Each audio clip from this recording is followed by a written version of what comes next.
வணக்கம். ஓம் ஜெய் குருவே துணை.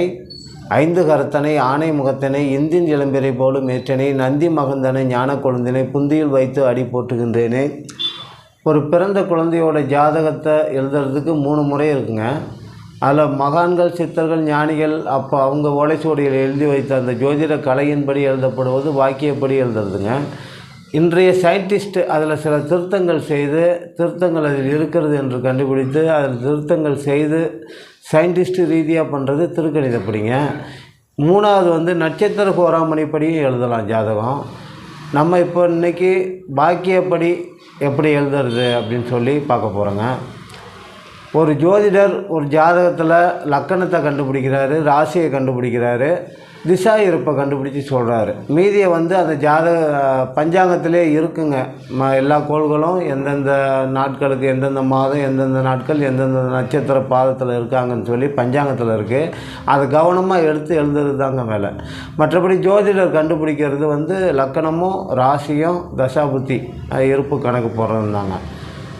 அப்படி இப்போ லக்கண கணிதம் முதல்ல லக்கணம் கண்டுபிடிக்கணும். அந்த குழந்தை பிறக்கும்போது சூரிய ஒளி எந்த நட்சத்திர பாதத்தில் விழுந்தது, அந்த நட்சத்திர பாதத்தில் தான் அந்த லக்கணம், அந்த சூரிய ஒளி குழந்தையோட ஆன்மான்னு சொல்லி அந்த லா போட்டு சைடில் கோடு போடுறது அதுதான் இப்போ முதல்ல நம்ம பார்க்குறோம். அதுக்கு அடுத்ததாக ராசியை கண்டுபிடிக்கிறோம்.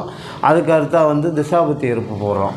இப்போ முதல்ல நம்ம லக்கணம் எங்கே இருக்குதுன்னு சொல்லி கண்டுபிடிக்கிறோம். அதுக்கு தோராயமாக வரவங்கக்கிட்ட நம்ம தோராயமாக அவங்க என்ன குழந்தையோட பேரை வாங்கிக்குவோம், அவங்க அம்மா அப்பா பேர் வாங்கிக்குவோம், அவங்க குழந்தை பிறந்த நேரத்தை, அந்த பிறந்த கிழமையை, அதுக்கு தகுந்த தமிழ் தேதி எடுத்துக்கணும். அப்புறம் வாக்கியப்படி என்ன வாக்கிய பஞ்சாங்கம் யூஸ் பண்ணுறோம் அப்படின்னு எடுத்துக்கணும். இப்போ நம்ம இறையருளால் முதல்ல நம்ம பிறந்த குழந்தையின் பெயர் ஸ்ரீ பாலகணபதி, தாயின் பெயர் ஸ்ரீ பாலாம்பிகை, தந்தையின் பெயர் ஸ்ரீ வாலீஸ்வரர். குழந்தை பிறந்த நேரம் மதியம் 2:15. குழந்தை பிறந்த ஊர் பெரம்பலூர். குழந்தை பிறந்த நாள் 3/5/2024.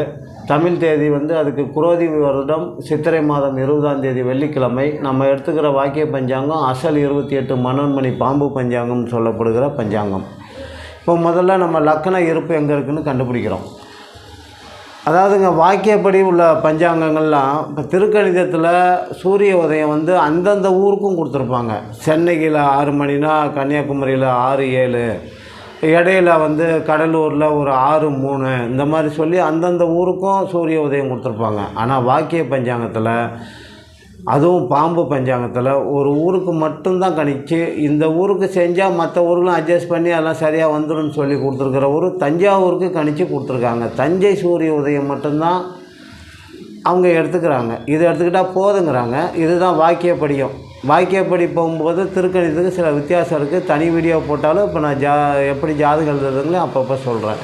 அப்படி பார்க்கும்போது இந்த சித்திரை 20ஆம் தேதி சூரிய உதய நேரம் 5:59ங்க. நம்ம பஞ்சாங்கத்திலேருந்து எடுத்துக்கிட்டோம். சரி, குழந்தை பிறந்த நேரம் என்னங்க? 2:15, மதியம் 2:15. மதியம் 12 மணிக்கு மேலே போயிடுச்சதுனால நம்ம அதை ரயில்வே நேரமாக மாற்றினாதாங்க. அதாவது உலக நடைமுறையை நம்ம பஞ்சாங்கத்தின்படி மாற்றணும். உலக நடைமுறை என்னங்க? நைட்டு 12 மணிலேருந்து மறுநாள் நைட்டு 12 மணிங்கிறது தான் ஒரு நாள். அதுதான் உலக நடைமுறை, அதுதான் பயன்படுத்துகிறோம். ஆனால் பஞ்சாங்கத்தின்படி, ஜோதிடத்தின்படி ஒரு நாள் என்பது சூரிய உதயத்திலிருந்து அடுத்த சூரிய உதயம் வரை தாங்க. அப்போ நம்ம அவங்க நடைமுறை வாழ்க்கையிலேருந்து நம்ம பஞ்சாங்கம் ஜோதிடப்படி மாறணும்னா நம்ம அவங்க என்ன வரவங்க அவங்களுக்கு இந்த ஜோதிட நாள் தெரியாது, சூரிய உதயத்திலேருந்து தான் கணக்குன்னு தெரியாதனால அவங்க மதியானம் 2:30 மணிக்குங்க, நைட்டு 10:30 மணிக்குங்க அப்படி தான் சொல்லுவாங்க. அப்போ நம்ம அதை ரயில்வே நேரமாக, ஒரு நாளுங்கிறது 24 மணி நேரம். அப்போ நம்ம நைட்டு 12 மணிக்கு மேலேருந்து அடுத்த நாள் நைட்டு 12 மணி வரையுமே ரயில்வே நேரமாக வரும்போது தான் நம்ம அந்த கரெக்டான நேரத்தை பிடிக்க முடியுங்கிறதுனால இப்போ நம்ம குழந்தை பிறந்த அந்த மதியம் 2:15 அப்படிங்கிறத 12ஆல் கூட்டி ரயில்வே நேரமாக மாற்றிக்கிறோங்க. அதாவது இங்கே பாருங்கள், உங்களுக்கு தெளிவாக சுருக்கமாக போட்டிருக்கேன். இரவு 12 மணி ஆரம்பித்து சூரிய உதயம் 5:59 சித்திரை 20ஆம் தேதி நம்ம பஞ்சாங்கத்திலேருந்து எடுத்திருக்கோம். மதியம் 12 மணிக்கு அப்புறம் 1-2ன்னு மாறுறத நம்ம ரயில்வே நேரமாக மாற்றும்போது அது 14:15 அப்படின்னு காட்டுது. 14:15 2:15 இப்போ இது ரயில்வே நேரம் 14:15 குழந்தை பிறந்த அந்த 2:15 என்பது இதுதாங்க இங்கே இப்போ நம்ம உலக நடைமுறை வந்து இரவு 12 மணிலேருந்து கணக்கு வைப்பாங்க. ஆனால் பஞ்சாங்கம் சொல்லுவது வந்து சூரிய உதயத்திலேருந்து தான் சொல்லும். அப்போ நம்ம இங்கே ரயில்வே நேரம் என்னென்னு இதை குழந்தை பிறந்த நேரம் வரையும் இதை மொத்தமாக எடுத்துக்கிட்டு பஞ்சாங்கத்துக்காக இந்த சூரிய உதயம் வரையும் கழித்து எடுத்துடுறோம். மீதி எவ்வளோ இருக்குது அதுதான் சூரிய உதயத்திலேருந்து குழந்தை பிறந்த நேரம் அப்படின்னு பார்க்கும்போது 14:15 சூரிய உதயத்தை கழிச்சிடுறோம். 5:59 கழிச்சிட்டோம்னா மீதி 8:16. 8:16 என்னன்னு கேட்டிங்கன்னா சூரிய உதயமான அந்த 5:59 8 மணி 16 இருக்கும் பொழுது குழந்தை பிறந்திருக்கிறது. அதாங்க அர்த்தம். ஆனால் இதுக்கப்புறம் இது வந்து மணியை கண்டுபிடிச்சிட்டோம். சூரிய உதயத்துலேருந்து 8 மணி நேரம் 16 நிமிஷத்தில் குழந்தை பிறந்திருக்குன்னு. ஆனால் இதுக்கப்புறம் நாளிகை வினாடியாக மாற்றணும். ஏன்னா பஞ்சாங்கம் எல்லாமே நாளிகை வினாடியில் தான் கொடுத்துருப்பாங்க. அதுவும் வாக்கிய பஞ்சாங்கம் நாளிகையை ரொம்ப ஷூராக கடைப்பிடிப்பாங்க. அப்படி பார்க்கும்போது இது எல்லாமே நாளிகையில் தான் கொடுத்துருக்காங்க. இது என்னன்னு கேட்டிங்கன்னா சூரிய ஒளி ஒரு ராசி ஒரு நாளைக்கு 12 லக்கணமும் வருங்க. இப்போ சித்திரை மாதங்கிறதுனால மேசத்தில் சூரியன் இருப்பாருங்களா, அந்த மேசத்தில் இப்போ 20 நாள் 15 நாள் போயிடுச்சுன்னா அவர் பாதி வந்துடுவார் இல்லைங்களா சூரியன். அப்போ இந்த ராசி பரிமாணம் குறையும். அடுத்து வைகாசி 1ஆம் தேதி இந்த 4:45 ஆரம்பித்து தேதி குறைய இது குறைஞ்சி ஆரம்பிச்சிக்கிட்டு வரும். அப்படியே ஒவ்வொரு நாள் காலையிலையும் அந்த தமிழ் மாத தேதிக்கு தகுந்த மாதிரி அந்த ராசி பரிமாண இருப்பு குறைஞ்சிக்கிட்டே வருங்க. அதாவது சூரிய ஒளி ஒரு நாளைக்கு இந்த அனைத்து ராசிகளையும் சுற்றி வருவது தான் ராசி பரிமாணம்னு பேருங்க. இப்போ நம்ம வந்து 8:16 கண்டுபிடிச்சிட்டோம். 8:16 நாளிகையாக மாற்றுறோம். நாளிகையாக மாற்றுறோம்னா 1 மணி நேரங்கிறது 2.5 நாளிகை. அப்போ 8 மணி நேரங்கிறது 5/2 போட்டுக்கலாம். 2.5 பெருக்கலாம், 5/2 வகுத்தாலும் அதே 2.5 பெருக்கினதாக தான் கணக்கு. ஒரு சுலபத்துக்காக நம்ம 5/2 வச்சுக்கிட்டோம். அப்படி பெருக்கும்போது 20 நாளிகை கிடைக்கிது. இந்த 16 நிமிஷத்தை வந்து நம்ம வினாடியாக மாற்றினோம். அதுவும் அதே மாதிரி 2.5 மடங்கு 5/2 வகுத்தோம்னா 40 வினாடி கிடைக்கிது. அதாவது 20 நாளிகை 40 வினாடியில் குழந்தை பிறந்திருக்குங்க சூரிய உதயத்திலிருந்து. இப்போ பஞ்சாங்கத்துக்கு நம்ம அது கூட அட்டாச் ஆகிட்டோம். எப்படின்னா சூரிய உதயத்திலிருந்து 20 நாளிகை 40 வினாடியில் குழந்தை பிறந்திருக்கிறது. இதுதான் பேர் தான் உதயாதி நாளிகை. இந்த உதயாதி நாளிகை தான் ஒரு பஞ்சாங்கம் ஒரு ஜாதகம் எழுதவே அந்த குழந்தையோட ஜாதகம் எழுதுவதற்கு ஜாதகத்திற்கான கதாநாயகன் என்று எங்கள் ஐயா சொல்லுவாருங்க. இந்த 20-40 கண்டுபிடிச்சிட்டோம் உதயாதி நாளிகை. இந்த உதயாதி நாளிகையை சூரியன் வந்து சித்திரை மாதம் 20ஆம் தேதி சித்திரை மாதம் 20ஆம் தேதி சூரிய உதயம் வந்து பரிமாணம் அன்னைக்கு இருப்பு வந்து 1.40ங்க. ஒரு நாளிகை 40 வினாடி தான் இருக்குது. ஏன்னா அங்கே வந்துட்டார்ல சித்திரை மாதம் 20ஆம் தேதி தாண்டி வந்துட்டார் இல்லைங்களா. இப்போ 4:15 இருப்பு வந்து 1:40 தான் இருக்குது. சித்திரை மாதங்கிறதுனால நம்ம மேஷ ராசி எடுத்துக்கிறோம். இது சித்திரை வைகாசி ஆனி ஆடி ஆவணின்னு உங்களுக்கு தெரியும். அதனால் இப்போ இங்கே 1:40 தான் மீதி இருக்குது. இப்போ அந்த உதயாதி நாளிகை 20:40 எங்கே போய் நிற்கிது அப்படின்னு சொல்லி பார்க்கணும்னா நம்ம இதிலேருந்து முதல்ல இந்த இதில் மிச்சம் இருக்கிற மேச இருப்பை வந்து கழிக்கணுங்க. 1 நாளிகை 40 வினாடி கழித்தோம்னா 19 நாளிகை. அதுக்கப்புறம் முழுசாக கழிச்சிக்கிட்டே வரும். 4 ரிஷபத்தோட 4:45 4 நாளிகை 45 கழித்தோம்னா 4:15. மிதுனத்தோட 5:15 போட்டு கழித்தோம்னா 9 நாளிகை. கடகத்தோட 5:30 போட்டு கழித்தோம்னா 3:30. அடுத்து சிம்மத்தோட 5:15 கழிக்க முடியாது. எங்கே கழிக்க முடியாததோ அதுதாங்க லக்கணம். அப்போ இந்த குழந்தை பிறந்த லக்கணம் வந்து சிம்ம லக்கணம் அப்படின்னு கண்டுபிடிச்சிட்டோம். இப்போ இந்த குழந்தை பிறந்த லக்கணம் கண்டுபிடிச்சிருக்கோம். இந்த லக்கணம் நின்ற ராசி பாதத்தை இந்த லக்கணம் நின்ற நட்சத்திர பாதத்தை கண்டுபிடிக்கணுங்க. லக்கணம் எந்த நட்சத்திர பாதத்தில் இருக்குது அவர் வந்து அந்த இதை கண்டுபிடிச்சாதான் நம்ம பலன் துல்லியமாக சொல்ல முடியும். இப்போ இதுவரையும் உங்களுக்கு அழிச்சிட்டுங்களா பாருங்கள். குழந்தை பிறந்ததை உலக நடைமுறைக்காக அவங்க மதியம் 2:15 சொன்னதை நம்ம சூரிய உதயத்திலேருந்து எடுக்கணுங்கிறதுக்காக இங்கேருந்து இங்கே கணக்கெலாம் துல்லியமாக வரணுங்கிறதுக்காக ரயில்வே நேரமாக மாற்றிட்டோம். அப்புறம் சூரிய உதயம் வரையும் கழிச்சிட்டோம். அப்போ இடைப்பட்ட இந்த நேரம் வந்து 8 மணி நேரம் 16 நிமிஷத்தில் குழந்த பிறந்திருக்கு. அது நாளிகை வினாடியாக மாற்றும்போது 20 நாளிகை 40 வினாடியில் குழந்த பிறந்திருக்கு. இந்த உதயாதி நாளிகையை வந்து மேஷ பரிமாண இருப்புலேருந்து ரிஷபம், மிதுனம், கடகம் எல்லாம் கழித்து போக மீதி சிம்மத்தில் போட்டு கழிக்கும்போது கழிக்க முடியல. சிம்மத்தில் 3:30 போயிருந்ததுக்குள்ள 5:15 போகலை. சிம்மத்தில் வந்து இது வரையும் வந்திருக்குன்னா 3:30 வரையும் வந்திருக்கு.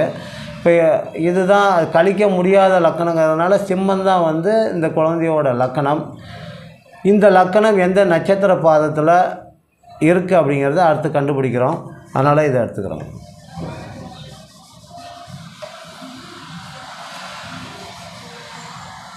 அதாவது சிம்மம் வந்து 5:15ன்னு இருக்கு இல்லைங்களா? 5 ஒரு ராசியில் 9 நட்சத்திர பாதம் இருக்குது. 9 நட்சத்திர பாதத்தையும் கடக்கிறதுக்கு தான் 5:15.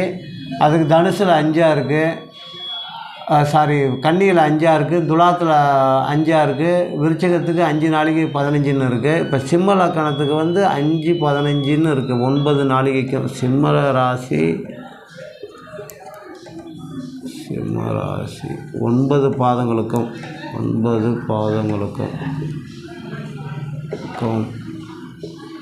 5 நாளிகை 15 வினாடி. அப்போ ஒரு பாதத்துக்கு எவ்வளோன்னு கண்டுபிடிச்சோம்னா நம்ம அதை அந்த 9 பாதத்துக்கும் கழிச்சிக்கிட்டே வரும்போது 3:30 எங்கே கழியுதோ அதுதான் நட்சத்திர பாதம். இப்போ அது மாதிரி மாற்றினோம்னா இப்போ இதை எல்லாத்தையுமே வினாடியாக மாற்றணும். ஒரு நாளிகைக்கு 60 வினாடின்னா 5 நாளிகைக்கு 5 × 60 + 15 5 6 30 300 315 9 பாதத்துக்கும் 315 வினாடிகள் ஜோதிட வினாடிகள் 9 பாதத்துக்கும். அப்போ இது ஒரு பாதத்துக்கு எவ்வளோன்னா 9ஆல் வகுக்கணுங்க. 9ஆல் வகுத்தோம்னா 9 27 மீதி 9 27 மீதி 4 45 45 9 45 அப்போ 35 வினாடி வருதுங்க. ஒரு பாதம் 35 வினாடி. அதாவது சிம்ம ராசியில் ஒரு பாதத்தை சூரியன் கடக்கிறதுக்கு, சூரிய ஒளி கடக்கிறதுக்கு 35 வினாடிகள் ஆகிறது. இப்போ அப்படியே லக்கண செல்லு 3:30 லக்கண செல்லு வந்து 3:30 வரையும் அதில் சூரிய ஒளி போயிருக்கு. அந்த 3:30ல் 35 கழிச்சிக்கிட்டு வரணும். இப்போ லக்கண செல் 3 நாளிகை 30 வினாடி. இதில் வந்து இப்போ 35 இப்போ நட்சத்திர பாதத்தை போட்டுக்கணுங்க. சிம்ம ராசிங்கிறதுனால மகம், பூரம், உத்திரம். மகம் 1, மகம் முதல் பாதம் 35. இங்கேருந்து ஒன்று கடை வாங்கினோம்னா 60 ஒரு நாளைக்குங்கிறது அங்கே 60 90 90 5 8ல் 3 போச்சுன்னா மீதி 5 2. அடுத்து மகம் 2 35 மறுபடியும் கழிக்கிறோம். 10 3 போச்சுன்னா 2 20. அடுத்து மகம் 3 35 போட்டு கழிக்கிறோம். இங்கே 1 போச்சுன்னா 60 80 ஆகிடும். 80 10ல் 5 போச்சுன்னா 5 7ல் 3 போச்சுன்னா 4 மீதி இங்கே 1 இருக்குது. இந்த 1 45ல் மகம் 4 4ஆம் பாதம் 35 கழிக்கிறோம். கழிச்சோம்னா 0 1 1. அடுத்து பூரம் 1 கழிக்கிறோம். பூரம் 1 35 வினாடியை போட்டு கழிச்சோம்னா போச்சுன்னா 70 1 போச்சுன்னா அங்கே 60 ஆகிடுங்க. அதாவது இந்த ஒரு நாளிகைங்கிறது இந்த பக்கம் போது 60ன்னு ஆகிடுங்க. அப்போ இங்கே 10 இருக்கிறதுனால 70 70ல் 35 போச்சுன்னா மீதி 35. அடுத்து பூரம் 2ஆம் பாதத்தை கழித்து பார்க்குறோம். 35 வினாடியை போட்டு கழிஞ்சிருது. கழிஞ்சிட்டு பூரம் 3க்கு போயிடுச்சுங்க. பூரம் 3ல் நிற்கிது. இந்த லக்கண செல்லு 3:30ங்கிறது நம்ம நட்சத்திர பாதம் கண்டுபிடிக்கிறதுக்கு அந்த மீதி உள்ள அந்த 5, 15, 9 பாதத்துக்கு இருக்கிறதுனால அது ஒரு பாதத்துக்கு எவ்வளோன்னு பார்த்து 9 பாதமாக ஒவ்வொன்றா கழிச்சிக்கிட்டு வரும்போது பூரம் 3ல் நிற்கிறது. லக்கணம் நின்ற நட்சத்திர பாதம் பூரம் 3ங்க. பூரம் 3 கண்டுபிடிச்சி விட்டோம்.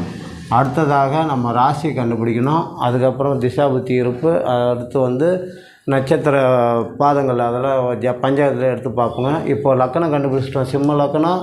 அந்த லக்கணம் என்ற நட்சத்திர பாதம் பூரம் 3. நன்றி, வணக்கம். பார்ப்போம்.